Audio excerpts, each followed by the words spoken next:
If you're struggling between making the music that you want to be happy versus the music that you have to be commercially successful, then this video is for you.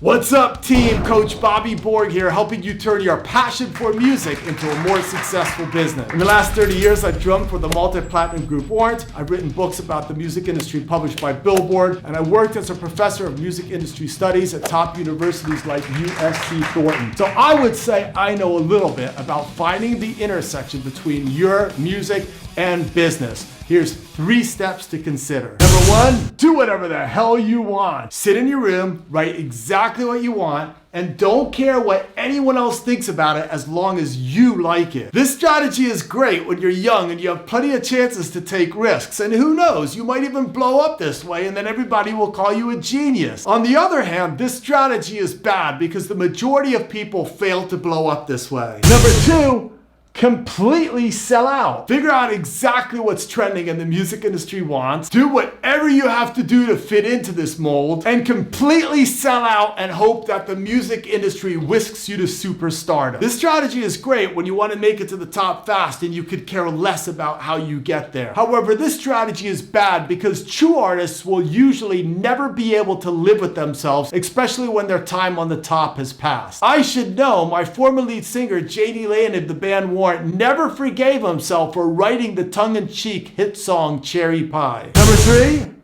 find a balance. Think about your creative vision and what is true to your heart. Look at what is currently acceptable in the marketplace and where the marketplace seems to be heading in the future, and see if you can merge the two together in a way that makes your brand more advanced, more unique, and more special, yet still acceptable. This strategy is the best strategy, especially when you're ready to buy into the commercial marketplace, but without selling out. But I must admit that finding a balance isn't always easy. I'm personally struggling with maintaining who I am as an artist and what the YouTube platform wants, which is all those cheesy clickbait videos about how you can get 3 million followers in 2 days. Man, I don't know if I'm ever gonna fucking sell out and do that shit. But at the same time, I'm not just gonna make the videos that I wanna make, but no one watches, which is pretty much what I'm doing right now. But I'm not gonna give up, and I'm just gonna try to find the balance between my art and the business. And that's what you need to do too. If you want to learn more about how you can turn your passion for music into a more successful business, check out this video or the one linked in the description below. Peace.